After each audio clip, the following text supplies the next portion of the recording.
Testing 1 2 3. Testing. Assalamualaikum warahmatullahi taala wabarakatuh. Dengar tak ni agak ni. Oh. Dengar tak? Clear tak suara? Ke ada dengar hujan kat luar ni? Hujan sebenarnya tadi ni. Minta respon kalau ada dengar ke tak dengar ke. Nak tahu juga apa jadi ni. Testing 1 2 3. Assalamualaikum warahmatullahi taala wabarakatuh. Dengar tak gambar ni?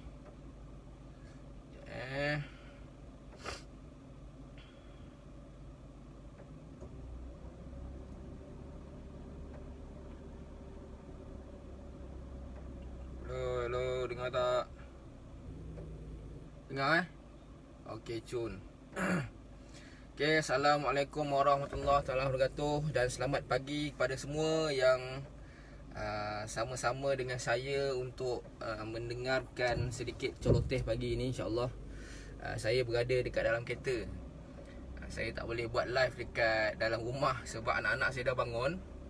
Jadi kalau dia dah bangun ni memang dia akan mengganggulah. Dia berlari satu hal, dia kat buka TV satu hal. Jadi saya ambil keputusan buat live dalam kereta. Semoga apa yang saya kongsikan ni dia mampu memberi sedikit manfaatlah kepada kalian, insya-Allah. Jadi saya perkenalkan diri saya dahulu. Nama saya Muhammad Izul Hafizuddin bin Muhammad Solihuddin. Biasa member panggil Izul. Saya lahir di Johor, Kota Tinggi, tapi dibesarkan di Negeri Sembilan. Sebab dulu mak ayah saya mengajar di Kota Tinggi. Jadi saya dibesarkan di Negeri Sembilan, di Seremban. Sambung belajar di UTM Skudai, ambil jurusan kejuruteraan elektrik dan telekomunikasi. Selepas saya graduate, saya jadi engineer di beberapa tempat selama 3 tahun, 4 tahun juga jadi engineer. Selepas bosan jadi engineer, saya ambil keputusan untuk terjun ke dalam bidang perniagaan. Sebenarnya sewaktu saya di UTM, saya dah jalankan banyak perniagaan untuk waktu tu untuk menampung hidup lah. Walaupun ketika tu sebenarnya saya ada beasiswa JPA, tapi sebabkan kawan-kawan ajak buat bisnes, jadi saya ceburkan diri dalam perniagaan bisnes ni. Perniagaan, Alhamdulillah,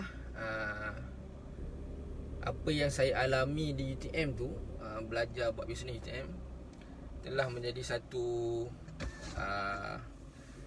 lonjakan yang baik untuk saya mula berniaga selepas 4 tahun saya bekerja sebagai engineer. Alhamdulillah. Jadi hari ni saya nak share dengan kawan-kawan sekalian apa yang kita nak niaga kan ni, apa kita nak buat bisnes apa sebenarnya kan. Sebelum tu saya nak sebelum saya masuk dalam lebih lanjut tentang bagaimana kita nak start bisnes ataupun bisnes apa sesuai kita masuk, saya nak share sikit. Waktu mula-mula kerajaan gazetkan MCO ni ataupun PKP ni, saya jadi stres dan murung sebenarnya. Lebih kurang dalam dekat 3 minggu kat saya murung. Sebab saya murung, saya tak boleh makan, saya hilang selera makan, saya tak boleh tidur. Saya boleh tidur tu pun selepas subuh sebenarnya. Lepas subuh, kemudian saya rasa macam tak ada mood. Sebab apa bila MCO atau PKP ni diwartakan ataupun diarahkan oleh kerajaan, saya rasa macam jadi stres tu, sebab kita tak ada satu income yang membuatkan kita boleh bagi gaji pada staff kita. Tak ada income. Jadi bayangkan mula-mula bila MCO ni, saya ada 30 orang staff, hampir 30 orang staff di syarikat saya. Jadi di syarikat saya ni, jadi bila mula-mula tak ada income tu, jadi stres, jadi ada tekanan perasaan lah. Tapi alhamdulillah bila ada member support,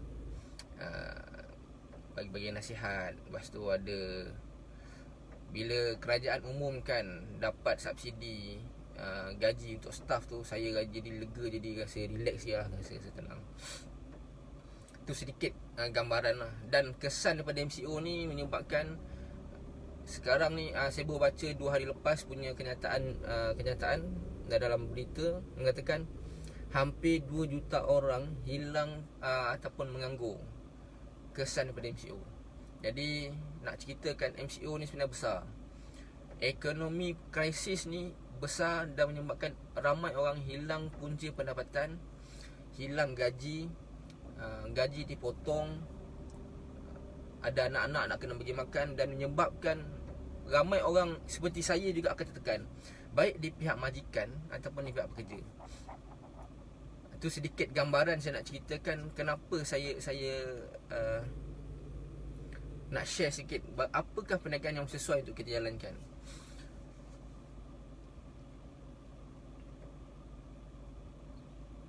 Okey. So hari ni ada beberapa poin yang saya akan cuba sampaikan. Harap-harap membantulah tuan-tuan yang mendengar ni, insya-Allah. Dan saya harap input ni mampu memberi sedikit lonjakan idea pada tuan-tuan. Sebab apa yang saya sampaikan ni salah satu idea sebenarnya. Dia bukanlah idea yang komplit. Dia adalah salah satu idea sahaja. Jadi jangan expect banyak sangat. Bagaimana nak jadi kaya dalam tempoh 2 hari, tak boleh lah. Saya hanya boleh sampaikan sedikit untuk minimum boleh menampung kewangan, menampung sedikit income family yang hilang tu, insyaAllah. Sejarah bisnes saya sebenarnya merupakan pengarah ataupun pengurus operasi ataupun COO, Chief Operating Officer, untuk syarikat Al-Fatih Gemilang Sdn Bhd. Di mana syarikat Al-Fatih Gemilang Sdn Bhd buat masa sekarang ni, kami menguruskan Al-Fatih Printing di Skudai Taman Universiti, di mana kita ada lesen KDN untuk percetakan. Kita 100% Bumi Putra, dan kita fokus kepada percetakan. So far percetakan yang kita buat ni hampir semua bidang kita masuk. Kita ada percetakan untuk advertising, banner banting, wallpaper, stiker, signboard. Kita ada buat label untuk balang kuih raya, packaging punya label. Kita juga ada buat buku, packaging kotak-kotak packaging untuk customer yang ada produk sendiri. Itu sedikit sebanyak tentang kita punya industri. Dan lebih kurang sudah kita dalam 5 tahun, bermula pada tahun 2015 lah, hujung 2015 kita mula beroperasi sehingga sekarang lah, hampir 5 tahun, insyaAllah. Bisnes kedua yang saya buat, actually sebenarnya kita baru launchkan pada hujung bulan 12 last year, dan kita full beroperasi pada Januari tahun ni. Itu sabun basuh baju Janum Akif. Ni gambar belakang ni, produk kita. Baru je operate, tak sempat, orang kata tak sempat nak kaya lagi. Tiba-tiba kena MCO ni, jadi start juga pening kepala kan. Tapi alhamdulillah sabun ni antara keperluan orang juga. Jadi alhamdulillah order tu masih berjalan, cuma tak selaju macam mula-mula kita launch itu. Dan yang ketiga, ada satu bisnes yang saya baru start buat waktu PKP ni. Actually bisnes ni saya sangat nak share pada kawan-kawan untuk buat, sebab mudah dan tak perlu simpan stok. Okay. Saya asalnya kenapa saya nak buat bisnes ni, orang kata, biasa orang tanya kan, apa big why ataupun kenapa anda nak sangat buat bisnes. Okay, mula-mula dulu saya buat bisnes ni, mula-mula dululah, jangan cerita sekarang, dulu aim saya adalah saya nak beli superbike sebenarnya. Saya memang gila nak beli superbike. Pantang kalau pergi bawa kereta ni, superbike lalu ni memang tak berhentilah kita tengok kan. Kita memang minat superbike. Saya minat gila superbike. Jadi itu bukan saya punya big why. Saya target saya nak beli Superbike, saya nak buat bisnes, nak beli Superbike.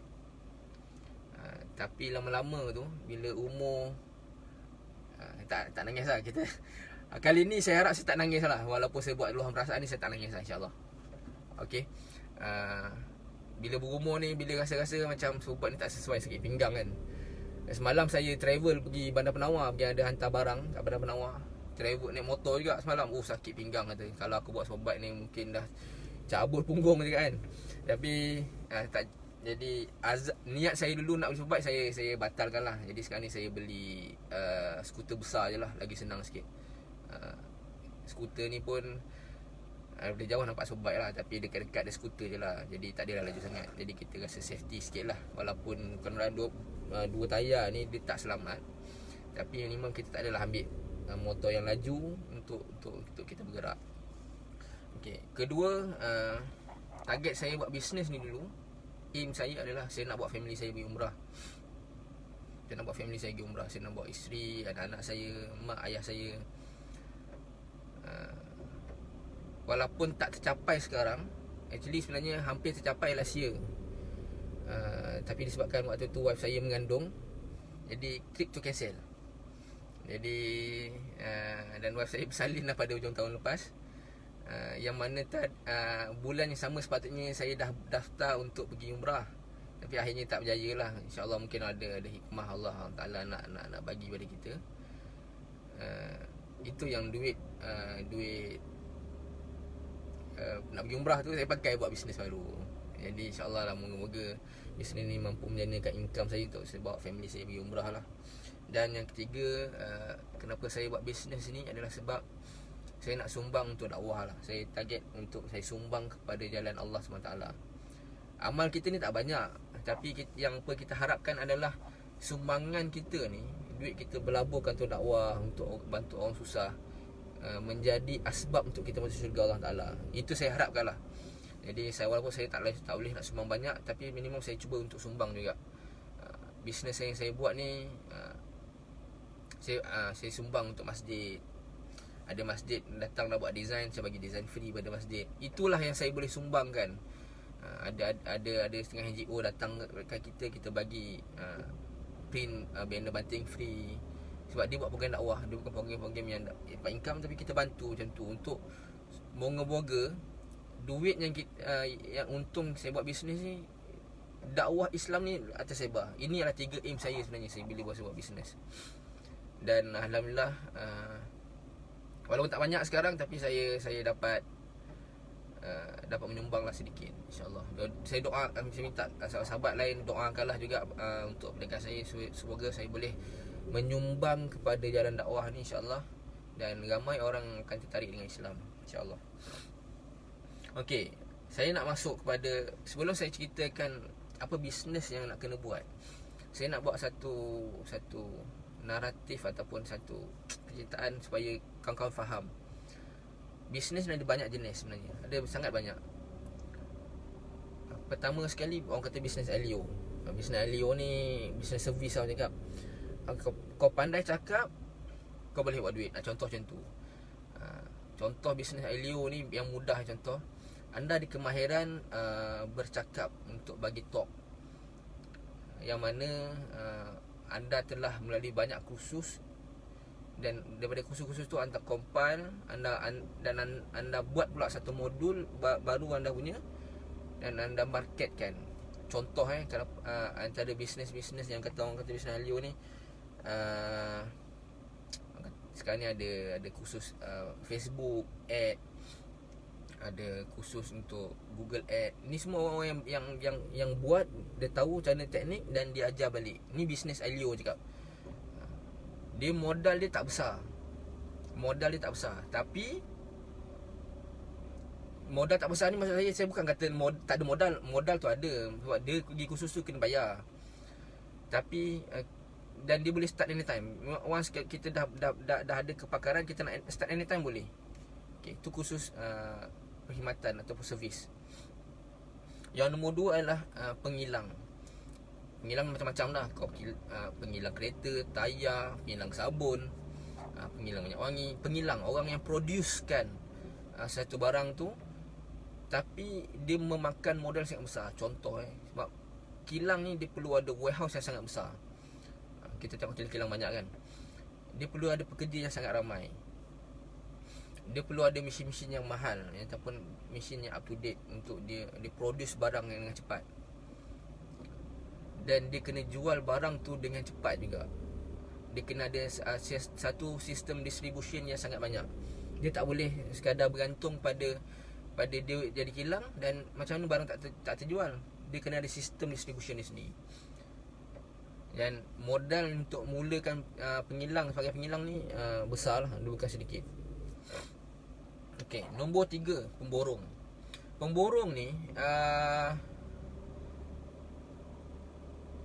pengilang dia akan hantar barang ni pada pemborong. Pemborong ni pula dia akan beli barang dari kilang ni dengan kuantiti yang banyak lah, supaya dia dapat harga kos yang sangat rendah. Contoh katakanlah macam pen lah, kita kata pen. Kos untuk produce pen ni mungkin harga dalam 10 sen. Harga jual di market mungkin dalam RM1.50 contoh. Tapi pemborong ni dia boleh beli dengan kilang, mungkin dia akan dapat lebih kurang 30 sen kos dia, supaya dia boleh jual balik. Kenapa? Dan untuk menjadi pemborong, modal yang sangat besar diperlukan. Dia boleh juga jadi pemborong bukan satu produk, dia boleh jadi pemborong untuk lebih pada banyak produk. Kedua, dia perlukan warehouse yang besar untuk simpan stok. Ketiga, dia juga perlukan distribution channel yang hebat lah. Contoh pemborong yang kita tahu, yang saya nak bagi contoh nampak macam mudah adalah contoh macam Maiden, Tesco. Ini adalah pemborong-pemborong besar. Dia ada dan akhirnya dia jual dekat outlet mereka sendiri. Itu adalah pemborong. Bisnes ketiga adalah pemborong.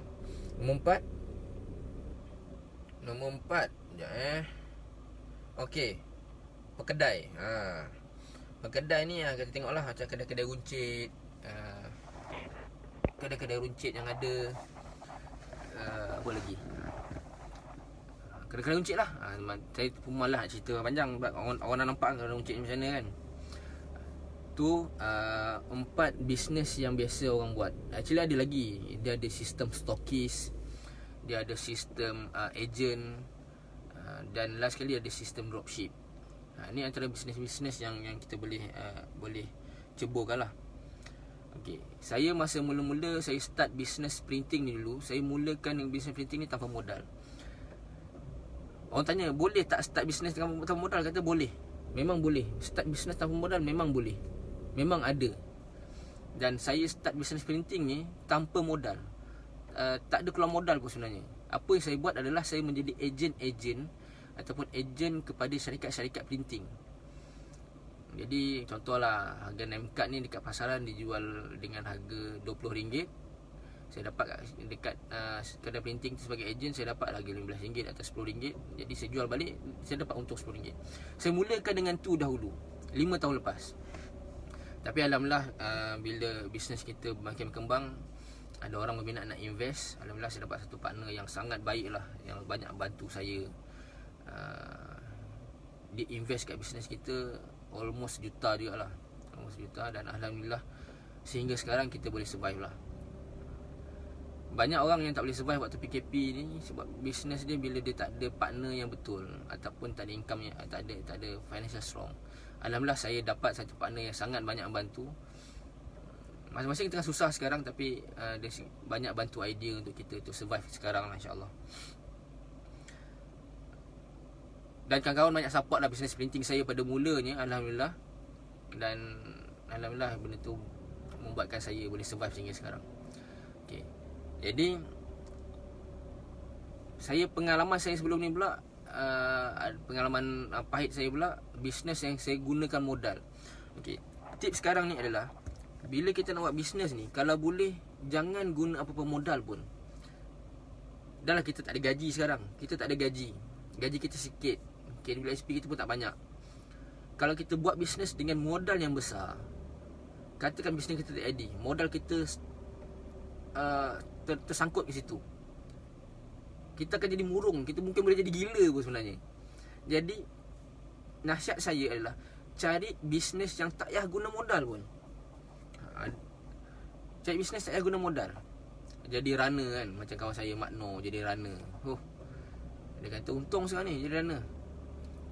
Tadi dia share dengan saya, jadi runner Lalah Move boleh dapat income 10,000. Bayang jadi runner je, naik motor. Saya penat lah atas motor, pergi beratur, panas-panas kan. Jadi cadangan saya adalah cari bisnes yang tak payah guna modal. Baik, maksimum modal yang kita akan pakai adalah mungkin RM1,000. Saya ada pengalaman buruk saya waktu saya mula-mula bisnes dulu. Saya join MLM. Saya join MLM, saya spend lebih kurang dalam RM20,000. Kesannya adalah putus saudara, putus kawan, putus sahabat. Buat bila join MLM ni, nampak macam marketing plan dia bagus, tapi produk tu boleh tentu boleh jual. Kadang barang mahal gila, boleh tentu boleh jual. Dan akhirnya apa? Kita approachkan kawan, kawan kata tak nak beli. Kita juga approach orang ni tak nak beli. Kita paksa kawan ni beli, kita paksa adik-adik kita beli. Dan akhirnya jadi apa? Akhirnya Asmihau kan? Okay. Akhirnya jadi apa? Akhirnya nanti kawan-kawan kita akan lari. Bila kita kontak, hai apa khabar Encik Muzaffar, Mujah apa khabar. Nanti dia kata, ni mesti dah lama tak kontak ni, lepas bertahun ni tiba kontak ni, mesti nak jual barang MLM kan. Kau kawan-kawan kita lari. Jadi saya tak cadangan lah. Dan akhirnya bisnes yang bila saya join MLM ni merosakkan reputasi saya dan menyebabkan saya jadi murung juga lah. Janganlah join MLM. Pandangan saya peribadi. Okey. Nombor 3. Bisnes sabun akif saya start ni, saya baru start. Saya habiskan dekat dalam 30,000 punya modal lah saya habiskan. Inilah modal saya nak pergi umrah sebenarnya, tapi saya laburkan untuk bisnes ni, insya-Allah, dan dia boleh berjaya. Kenapa saya laburkan juga dekat bisnes. Inilah first time bisnes yang saya buat saya labur.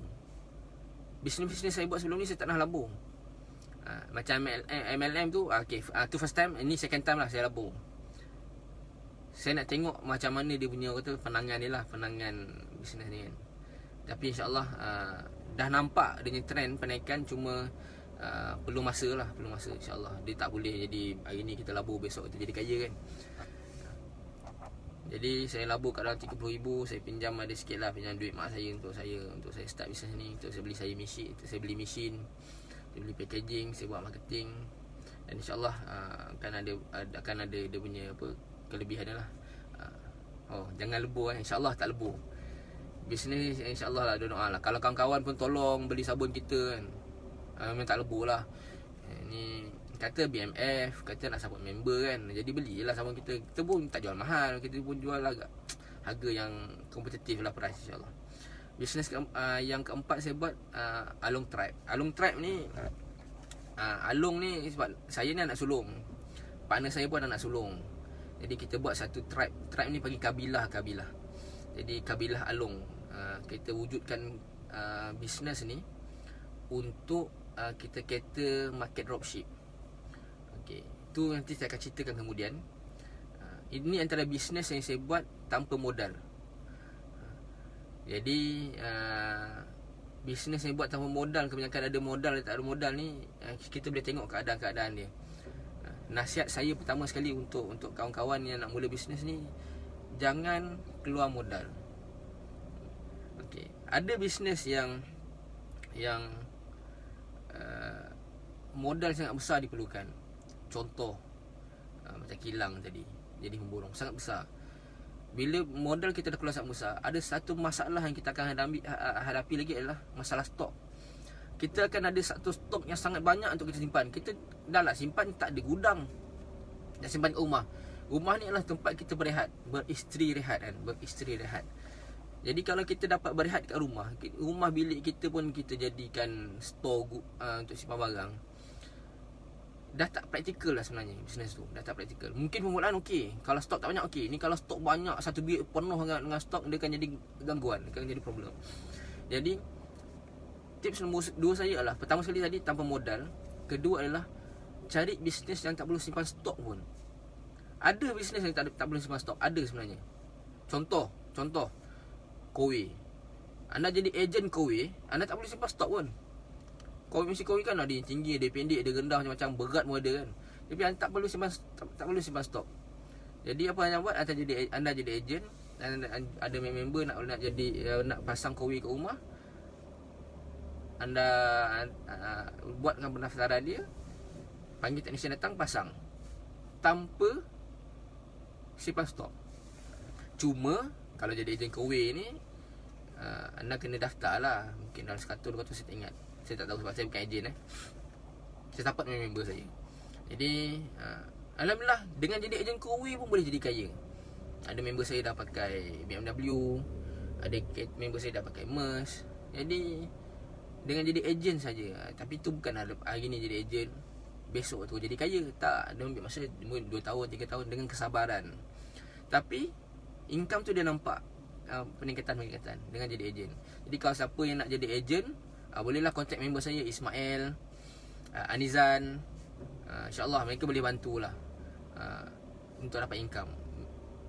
Kurang-kurang 1,500, 2,000 sebulan boleh lah. Top up kan, nak buat pergi bercuti dengan anak kan, boleh lah. Okay, nombor 3. Bisnes apa yang tak perlu modal dan kita tak perlukan stok kat rumah? Ada kawan yang boleh jawab tak? Bisnes apa yang tanpa modal, tak perlu simpan stok? Tahu tak? Boleh jawab? Okey. Tak boleh jawab Dropship. Saya sekarang ni kita beriman dengan dropship. Okey, sebab saya dah nampak dia income dia. Dropship ni mula-mula saya dulu saya join ada satu group ni, dia buat dropship. Dia start dengan jual apa tu minyak wangi. Dia start jual dengan ubat kuat. Dia start jual ubat kurus. Saya join group ni dan saya study. Saya nampak bisnes dropship ni satu bisnes yang sebenarnya membantu orang yang tak pernah ada idea bisnes, yang tak pernah belajar bisnes untuk belajar bisnes. Sebab apa? Sebab dropship ni, kebanyakan dropship yang ada dekat market tak payah bayar yuran.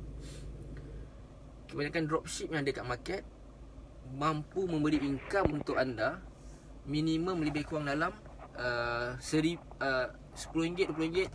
Maaf saya terpaksa nak charge handphone jap, tiba handphone nak mati ni.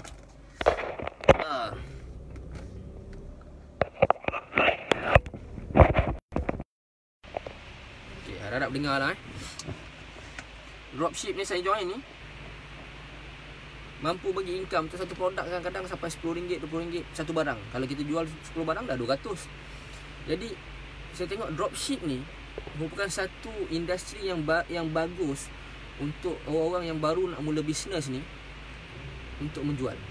Jadi tak pernah belajar menjual, join dropship, sertai dropship. Kedua, dropship ni kita tak perlu simpan stok pun. Bayangkan, tahu tak sistem dropship ni macam mana? Sistem dropship ni adalah anda sebagai penjual, anda ada supplier. Anda ada supplier. Dan juga anda ada supplier, anda ada pembeli. Okey. Anda jual contohlah handphone.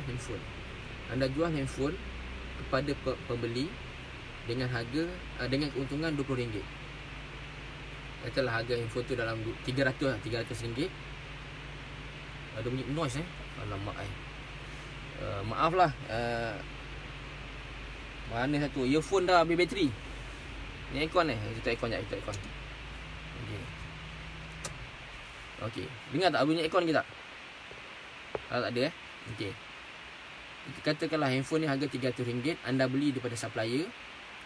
Kemudian anda jual pada customer anda pada harga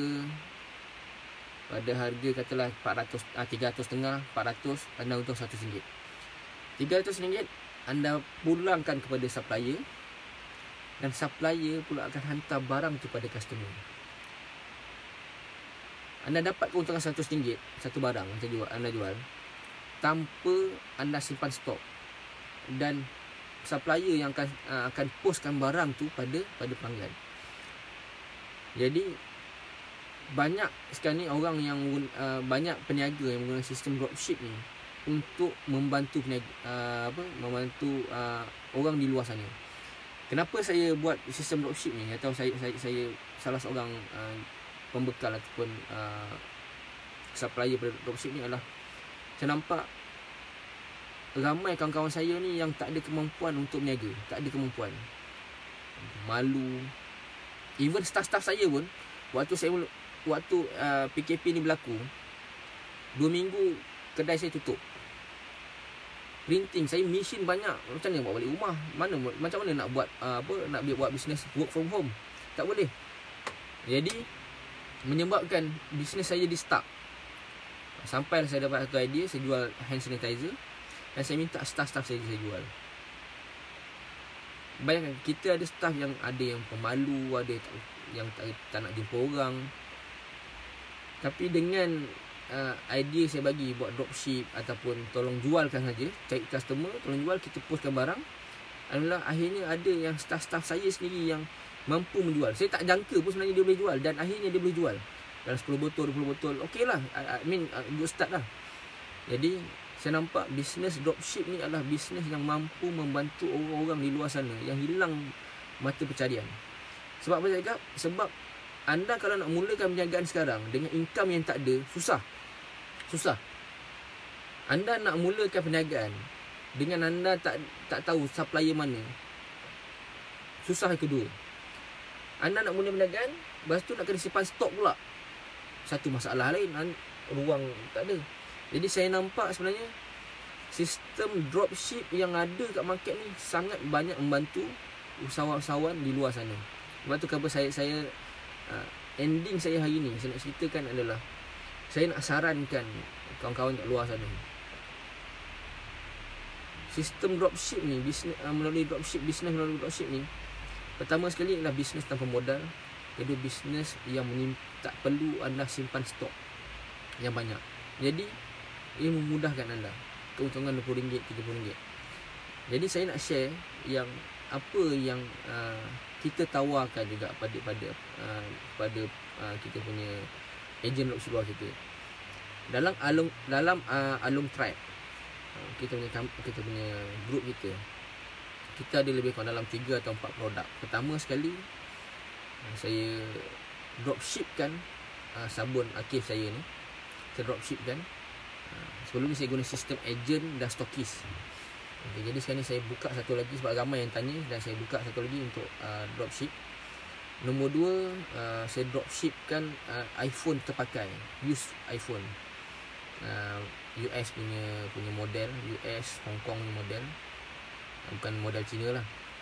Nombor 3, saya buat dropship untuk laptop terpakai dari Jepun. Basic dia boleh main game lah. Sekarang ni ramai nak jadi gamer, ramai yang nak buat design, ramai nak jadi content provider dekat YouTube semua. Jadi laptop ni yang saya jual ni memang minimum standard yang boleh pakai lah, boleh pakai insya-Allah. Setiap produk yang saya jual ni, saya akan pastikan ejen-ejen saya boleh dapat keuntungan minimum RM20, RM30, ada dapat RM100. Contoh semalam saya pergi hantar satu phone dekat Bandar Penawar. Saya jual phone ni dekat customer saya lebih kurang dalam 800. Dan saya kata dia markup tak banyak, 50 pun boleh. Customer saya markup sampai RM100. Dia untung RM100 untuk iPhone. Satu customer. Setiap hari dia menjual satu iPhone setiap hari. Kalau kita ambil lah average 20 hari, dia dah boleh dapat RM2,000 income sebulan. Jadi dropship ni sebenarnya banyak membantu usahawan-usahawan luar sana yang tak pandai berniaga. Mulakan belajar berniaga dengan dropship. Belajar tips untuk jadi peniaga ni adalah kena pandai menjual. Tips jadi peniaga ni kena pandai menjual. Kalau kita tak pandai menjual, macam mana kita nak jadi peniaga yang baik? Jadi belajar menjual ni dengan dropship. Nampak? Belajar menjual dengan dropship. Itu tips dia. Jadi saya nak share yang pada kawan-kawan, bagaimana, apakah yang boleh kita niagakan adalah cari dekat luar sana grup-grup yang ada tawarkan sistem dropship, join. Kita sendiri pun ada, kita punya FB page, kita baru wujudkan waktu PKP ni, Along Tribe, ALONG, Along, dan Tribe, TRIBE. Tribe ni kabilah, panggil kabilah. Dan insya-Allah dengan sistem dropship yang ada, dia dapat menjentikkan sedikit semangat lah untuk kawan-kawan untuk dapat income. Sebab tak semua orang ada kemampuan menjual. Tapi kadang-kadang orang kita ni suka bagi alasan juga. Kita suka bagi alasan. Saya tak pandai menjual lah. Sebenarnya bukan tak pandai menjual, tapi dia malas sebenarnya. Masalah malas. Sebab kata Tuan M seorang, Bayu kita malas. Tapi aku dah jual macam-macam ni, malas apa lagi kan. Okay? Ada kalangan yang di luar sana, dia sebenarnya malas, dia tak nak buat. Jadi apa kaedah nak lawan malas ni adalah rajin. Rajin. Macam saya nak share sikit antara tips yang saya sharekan kepada ejen-ejen saya. Kita ada phone kan, kita ada phone. Sekarang ni kita ada phone, kita ada WhatsApp, kita ada Telegram, ada Facebook. Dekat Facebook kita ada lebih kurang 3,000 orang member. Tadika, sekolah rendah, sekolah menengah, universiti, member kerja. Katalah total 3,000. Kita ada 3,000 orang customer yang boleh kita approach. 3,000 kan sikit, banyak. Kalau setiap hari kita post kat Facebook apa kita jual, mungkin ada dalam 10 orang, 20 orang beli, cukup lah. Kita juga ada member, ada kontak dekat dalam phone, saudara mara, adik-beradik, jiran, kawan sekerja kat dalam kita punya phone, WhatsApp. Kita boleh WhatsApp mereka juga. Jadi targetkan setiap hari dapatkan seorang pembeli. Setiap hari dapat seorang pembeli. Kalau kita target setiap hari kita untung RM20, RM30 sebagai income tambahan. Kita mungkin dah ada gaji, kita ada gaji, tapi mungkin gaji kita kena potong. Untuk cover income yang hilang ni adalah kita target setiap hari kita nak untung. Target. Kalau kita target nak untung RM100, kita push macam RM100 punya kerja. Kalau kita target nak untung RM20, buat macam RM20 lah. Mungkin dapat seorang itu belah lah. Kalau ada orang tu dia nak untung RM100, dia jual pada 5 orang. Kalau keuntungan satu barang RM20. Jadi dia buat macam tu. Setiap hari dia target 5 orang. Setiap hari dia target 5 orang. Kalau produk tu yang boleh untung sampai RM100, satu barang RM100, target seorang je lah. Kalau dia dapat target satu hari 5 orang, satu hari RM500 dia untung. Dah cukup sebenarnya. Contoh je lah. Jadi saya nampak kita sebenarnya boleh menjual. Kita boleh belajar untuk menjual. Ini adalah tips untuk jadi peniaga. Belajar untuk menjual. Jangan give up. Normal bila kita jual member ni, saya boleh lah kadang boleh bagi screenshot member. Saya tulis lah, Assalamualaikum, saya ada nak jual barang untuk support sikit kewangan family semua. Harap tuan sudilah. Kalau tak sudi pun saya maaf lah mengganggu masa tuan mendengar ataupun menerima masa saya. Ada yang message balik, sorry tak minat. Mula-mula baca tu koyak je tau. Member macam ni cakap kan. Tapi sebenarnya bila kita buat banyak kali, perasaan malu tu akan hilang. Bukan kita suruh hilangkan rasa malu.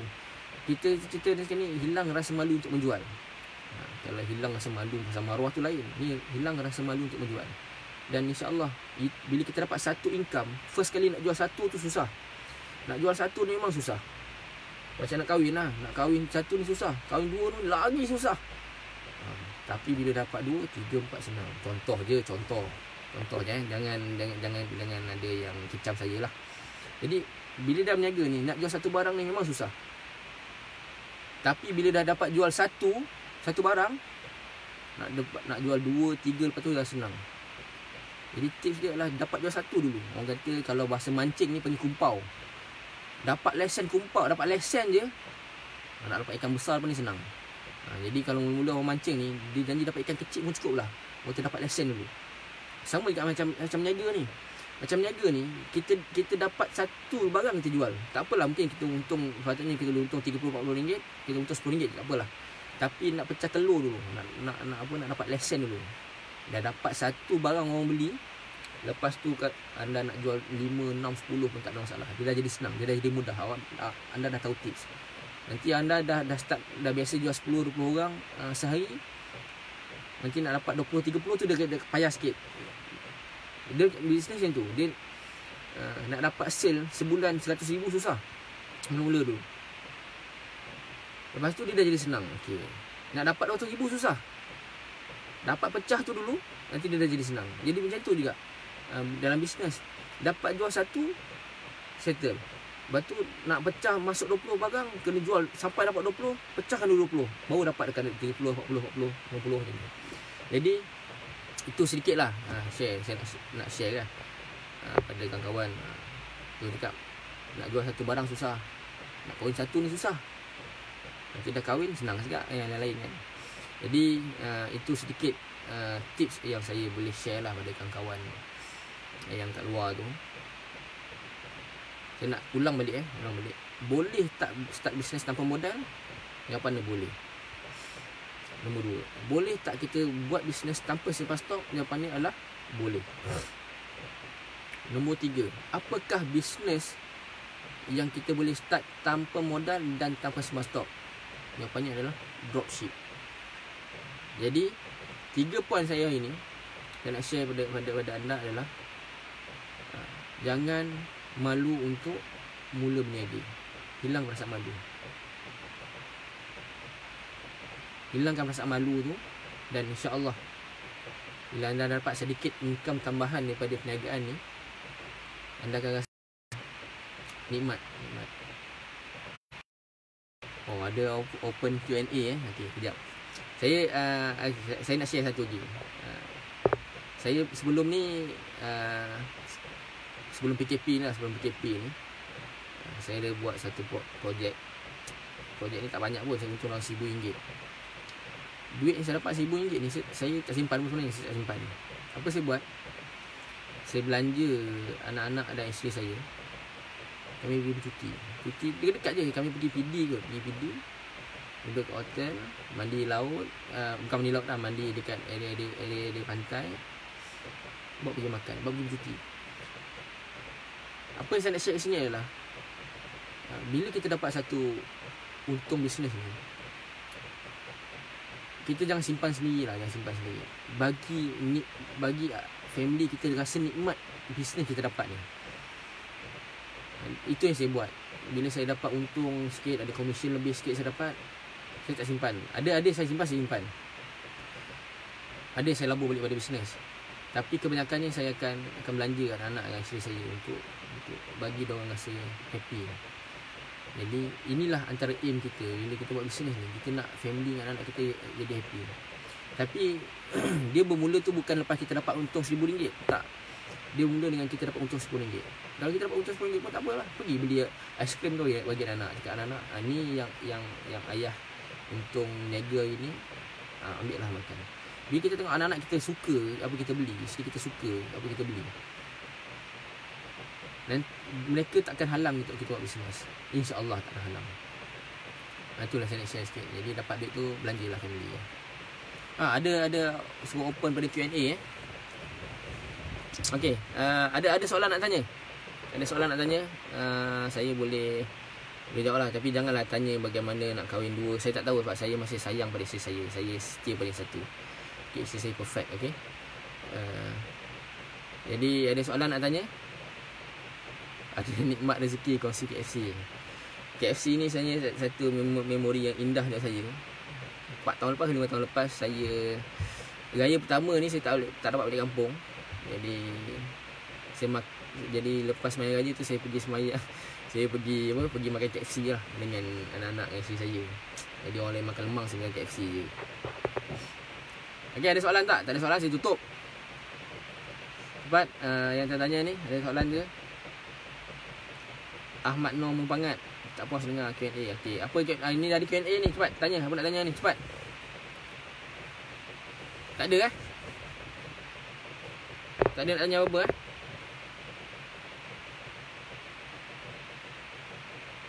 So insyaAllah kalau siapa-siapa yang nak join dropship yang saya buat, boleh buka page Along Tribe, ALONG Along TRIBE Tribe. Boleh like dan join. Kalau rasa tak nak join pun tak apa, boleh share pada member yang kita rasa ada masalah kewangan, untuk kita bantu mereka dapatkan income.